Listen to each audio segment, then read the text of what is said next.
أعوذ بالله من الشيطان الرجيم بسم الله الرحمن الرحيم فما لكم في المنافقين فئتين والله أركسهم بما كسبوا سورة النساء آیت نمبر 88 آیت نمبر 88۔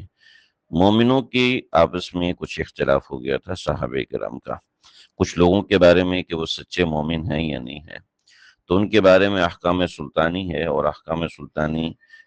چوتھا حکم ہے کہ مسلمانوں کو کس طرح متحد ہو کے سوچنا چاہیے اور کس طرح متحد ہو کے رہنا چاہیے مسلمانوں کو۔ اصل میں ایسا ہوا کہ کچھ لوگ ایسے تھے، یہاں پہ منافقین کے تین گروہوں کا ذکر ہے۔ پہلا گروہ جو ہے وہ مرتدین کا ہے،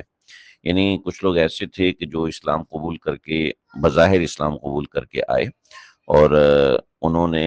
مدینے میں تجارت وغیرہ کی، اور تجارت کرنے کے بعد پھر واپس چلے گئے، یعنی مرتد ہو گئے، تو ان کا حکم ہے۔ بعض حضرات کے نزدیک ایسا ہے کہ جو لوگ ہجرت نہ کر سکے اور ہجرت نہ کی انہوں نے، تو ان کے ایمان کے اندر کچھ مسئلہ ہے، اس وجہ سے انہوں نے ہجرت نہیں کی، تو ان کے بارے میں اختلاف ہو گیا کہ آیا وہ سچے مسلمان ہیں یا نہیں ہیں۔ تو فما لکم فی المنافقین فئتین، مسلمانوں تم کو کیا ہوا کہ ان منافقوں کے بارے میں تم دو گروہ بن چکے ہو،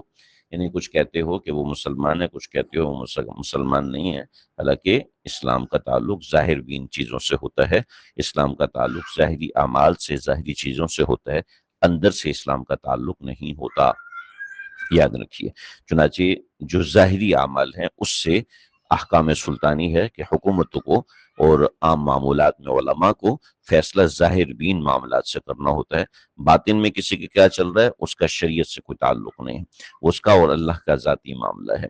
فما لکم فی المنافقین فئتین واللہ ارکسہم بما کسبوا، اللہ تعالیٰ نے ان کو الٹا پھیر دیا، بما کسبوا ان کے عمل کے سبب، یعنی اصل چیز عمل ہے، عمل سے سب سمجھ میں آتا ہے۔ اتریدون ان تہدوا من اضل اللہ، کیا تم چاہتے ہو کہ راہ پر لو ایسے لوگوں کو جو گمراہ ہوئے، ومن یضلل اللہ فلن تجد له سبیلا، اور جس کو اللہ گمراہ کرے تو نہیں پائے گا ان کے لیے کوئی راستہ۔ ودوا لو تکفرون کما کفروا، وہ چاہتے ہیں کہ وہ بھی کافر ہو جائیں جیسے کہ انہوں نے کفر کیا، وہ چاہتے ہیں کہ تم بھی کافر ہو جاؤ۔ فتکونون سوا، اور تم سب برابر ہو جاؤ۔ فلا تتخذوا منهم اولیاء، اور تم نہ بناؤ ان کو دوست، حتی یہاجروا، یہاں تک کہ وہ ہجرت نہ کر لیں، فی سبیل اللہ۔ فإن تولوا فخذوهم، اگر وہ اعراض کریں تو پکڑو، واقتلوهم حیث وجدتموهم، ان کو قتل کرو جہاں پاؤ۔ ولا تتخذوا منهم ولیا ولا نصیرا، ان کو دوست نہ بناؤ، مددگار نہ بناؤ، یہ اہل کفر کا معاملہ ہے۔ چنانچہ ظاہر بین اعمال ان کو دیکھا جاتا ہے، جی وہ تو داڑھی منڈا ہے لیکن ہے بڑا نیک، وہ عورت پردہ نہیں کرتی لیکن ہے بڑی نیک، نہ ہوگا نیک اپنی جگہ پر، لیکن شریعت اسلامیہ میں ایسے شخص کو فاسق کہا جائے گا جو ظاہر بین گناہ میں مبتلا ہے، ناچ بھی رہے لیکن بہت نیک آدمی ہے، جی بہت ڈونیشن کرتا ہے، ناچ بھی رہا ہے، گانے گا رہا ہے، فلموں میں آ رہا ہے، ڈرامے کر رہا ہے، فلمیں دیکھ رہا ہے، ڈرامے کر رہا ہے، ظاہر بین اس کا یہ ہے، مگر اندر کیا ہے؟ اندر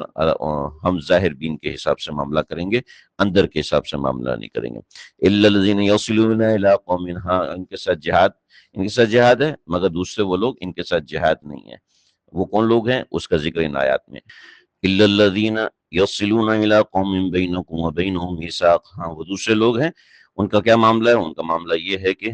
الذين يصلون الى قوم، وہ لوگ ہیں جو جا ملے ایسی قوم سے کہ بینکم و بینہم میثاق ہو، کہ تمہارے درمیان اور اس قوم کے درمیان کوئی عہد ہے، او جاءوکم حسرت صدورہم، یا خود تمہارے پاس ایسی حالت میں آ جائیں کہ ان کے دل تنگ ہوں اس بات سے کہیں یقاتلوکم، کہ وہ تم سے جھگڑا کریں، اور یقاتلو قومہم، یا اپنی قوم کے ساتھ جھگڑا کریں، تو ان کے اس بات سے دل ڈر رہے ہوں، لہٰذا وہ مسلمانوں کی کسی اتحادی کے ساتھ صلح کر لیں، یا تمہارے ساتھ آ کے صلح کر لیں کہ ہم تمہارے ساتھ جنگ نہیں کریں گے، تو ایسوں کے ساتھ قتال نہیں کر سکتے، ایسوں کے ساتھ جنگ نہیں کرتے۔ یہ دوسرا فرقہ ہے مصالح کا۔ وَلَوْ شَاءَ اللَّهُ لَسَلَّطَهُمْ عَلَيْكُمْ، اگر اللہ چاہتا تو تم کو ان کے اوپر مسلط کر دیتا، فَلَقَاتَلُوكُمْ، تو یقیناً تم جو ان سے جنگ کرتے، فَإِنْ اعْتَزَلُوكُمْ، اگر وہ تم سے کنارہ کشی کریں رہیں تو فَلَمْ يُقَاتِلُوكُمْ، تو تم بھی ان سے نہ لڑو، جو تم سے نہیں لڑ رہا تمہیں ان سے لڑنے کی اجازت نہیں کی۔ وَأَلْقَوْا إِلَيْكُمُ السَّلَامَ، یہ تم کو پیغام بھیجیں صلح کا کہ ہماری آپس میں جنگ نہیں، تو فَمَا جَعَلَ اللَّهُ عَلَيْكُمْ عَلَيْهِمْ سَبِيلًا، تو اللہ نے تم کو ان کے خلاف کوئی راہ زبردستی کی نہیں دی، یعنی تم ان سے جنگ نہیں کر سکتے۔ تو دوسرا گروہ وہ ہو گیا جو مسلمانوں سے کہے کہ ہمیں تمہارے ساتھ جنگ نہیں کرنی، ہمیں تمہارے ساتھ صلح کرنی ہے، لہٰذا ان سے جنگ کرنا جائز نہیں۔ یہ فتنۃ الخوارج کا بڑا مسئلہ ہے کہ تم لوگ جنگ کیوں نہیں کرتے؟ بھی جو ہم سے جنگ نہیں کرتا ہم ان سے جنگ نہیں کرتے۔ ایک تیسرا فرقہ تھا جو قبیلہ اسد اور غطفان تھا، ستجدون آخرین یریدون ان یأمنوا ویأمنوا قومهم، اور پاؤ گے تم کچھ ایسے لوگوں کو جو چاہتے ہیں کہ امن میں رہیں تم سے، ہو تم بھی ان کے ساتھ امن میں رہو۔ کلما ردوا الی الفتنة ارکسوا فیہا، جب بھی وہ متوجہ کیے جاتے ہیں کسی شرارت کی طرف تو اوندے منہ گر جاتے ہیں۔ فَإِن لَمْ يَعْتَزِلُوكُمْ أَوْ يُلْقُوا إِلَيْكُمُ السَّلَامَ، اگر یہ لوگ کنارہ کش نہ ہوں تم سے اور نہ پیش کریں تم کو صلح نامہ، وَيَكُفُّوا أَيْدِيَهُمْ، اور نہ روکیں اپنے ہاتھوں کو تم سے، تو فَخُذُوهُمْ وَاقْتُلُوهُمْ، تو تم ان سے قتال کرو، ان سے جنگ کرو، حیث ثقفتموہم، جہاں تم ان کو پاؤ۔ أُولَئِكَ جَعَلْنَا لَكُمْ عَلَيْهِمْ سُلْطَانًا مُبِينًا،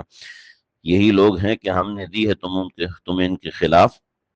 واضح طور پہ حکم کہ تم ان سے قتال کر سکتے ہو۔ یعنی کچھ خاص قبیلے تھے جو پہلے صلح کر لیتے ہیں، پھر صلح کے بعد دوبارہ لڑائی کرنا شروع کر دیتے ہیں یا صلح کو توڑ دیتے ہیں، تو پھر ایسے لوگوں سے تم جنگ کر سکتے ہو۔ تو یہ تین قسم کے فرقے، پہلا منافقین کا تھا اور دوسرا ان لوگوں کا تھا جو کہ کافر تھے مگر وہ